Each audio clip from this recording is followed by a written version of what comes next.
Now, a group of pupils from a school in Worcestershire have returned home after paddleboarding across the Channel. The teenagers from Malvern College started in Kent and ended in Boulogne on the French coast. It took 5 hours and 23 minutes with the help of just a support of a crew of powerboats. Well, the trip was one-legged for a 3-week expedition to Paris on foot or using only human-powered vehicles such as kayaks, canoes and mountain bikes.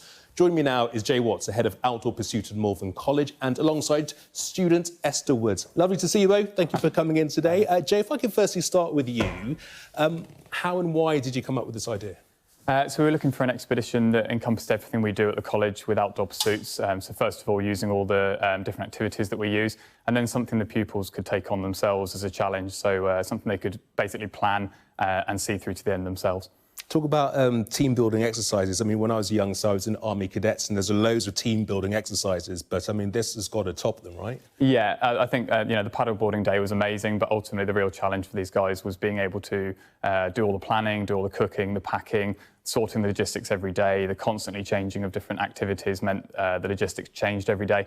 So the paddleboarding and the activities were great, but the real challenge for these guys was running the expedition themselves without the help of myself and my colleague. Esther, how was it for you? Oh, it was incredible, like, to get that opportunity to cross the Channel on stand-up paddleboard, firstly, but just the whole experience from my school to down to Paris, like, it was the most unbelievable thing I've ever done in my life. What was the hardest part for you, would you say? Personally, for me, probably the biking. Like, I came into the trip and I was, like, unsure about the biking. I don't do a lot of biking very frequently, but we've done a lot of training, and the biking itself was the toughest, but everything... Yeah. It's always funny, isn't it, Jay? I mean, this generation, they get so much stick about, the so-called snowflake generation. Actually, what this shows is that they put their minds to it, they work as a team, then they can do anything. Absolutely. I think a lot of the young people, and certainly the parents, when we first talked to them about the challenge, were worried about the health and safety issues, and quite rightly so. And I hope that we've shown that these young people and the wider community now that as long as stuff is planned properly, as long as you go through the right channels and do the proper training, these things are within reach.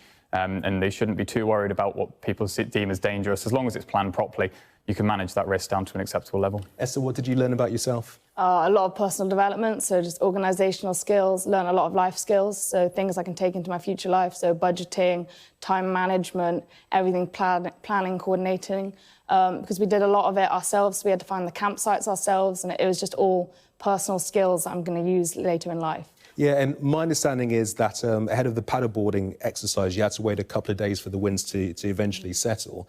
That must have been a nightmare, waiting for that moment to come. It was quite agonising. We were just waiting there. It was really big anticipation. So we were like, oh, the weather, we've been training for the past 2 years. We really want the weather to be OK. And it was just those final 2 days where we were just waiting and waiting. And we did a practice training, and it was just, yeah. For the adult, was a nail-biting experience? The actual crossing was pretty chilled out, to be honest. It was so well planned, and we had powerboats either side of us. They were talking to the Coast Guard the entire time. They were speaking to we got the photo of the tanker. Lots of people have seen. We'd spoken to the skipper on there way before we got anywhere near it. So actually, for the whole trip, probably one of the more relaxing days for me compared to cycling and all the rest of it, where it was just myself. So no, they did really well. And I hear that one of the students was type 1 diabetic. Is That's that right? Yeah. How did she get on? She did really well, incredibly well. So it got to a point where it became a slight non-event for the team. She was managing it so well herself. Learned a lot about herself. Knew when to ask us to take a couple of minutes so she could check her sugar levels. I was astounded by we didn't have to stop for her, and that was because of her personal management. She didn't let herself get too low or too high. As soon as she felt anything happening, she'd just take the opportunity, take a couple of minutes, check her levels, have sugar if she needed to, or whatever food she needed. Yeah, she did really, really well. And I think the rest of the team, it was a great experience for them to have to empathise with someone else and issues they're having. It put a lot of stuff in perspective when people were tired on the bike. Sure. And Esther, would you do it again, or is once enough for you? I would definitely do an event like it. So the whole challenge of the biking, the canoeing and everything, definitely. Especially if I got the opportunity to cross the Channel again by stand-up paddleboard. I don't think I would do the exact thing again, just because I feel like it was a once-in-a-lifetime opportunity. However, something similar would definitely come my way, I'll say yes. Jay, same again next year?